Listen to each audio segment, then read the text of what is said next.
To calculate the LCM of two or more numbers, we want to find what is the smallest number these numbers go into. To do this, we will list out the prime factors of both of our numbers. So for 12, we have 12 can be split into 1 times 2 times 2 times 3. Each of those numbers is a prime, and multiplied all together, you would get 12. For 20, same thing, we would do 1, and then now we'd have 2 times 2, which is 4, times 5 gets you 20. So for listing our LCM, we're going to take the unique factors that we have in these two numbers and multiply them together. So we'll take all of the 12 numbers. We can skip the 1, so we'll have 2 times 3.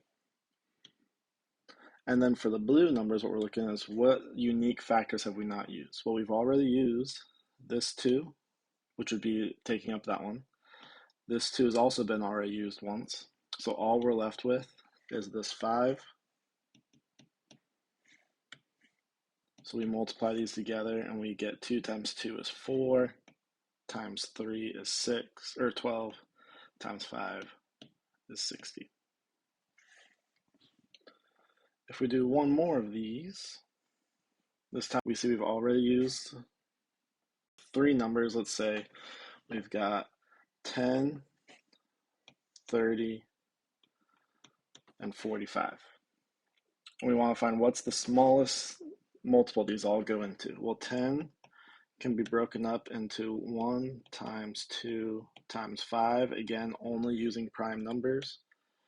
30 is 1 times 2 times 3 times 5, and 45 is 1 times 3 times 3 times 5. So for our LCM, we'll write out the 10 first, which is 2 times 5.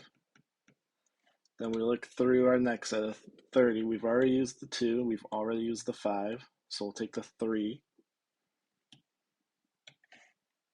So that's from the 30. And then for the green,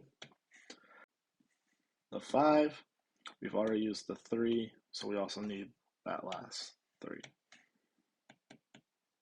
Which would then get us 2 times 5 is 10, times 3 is 30, times 3 is 90.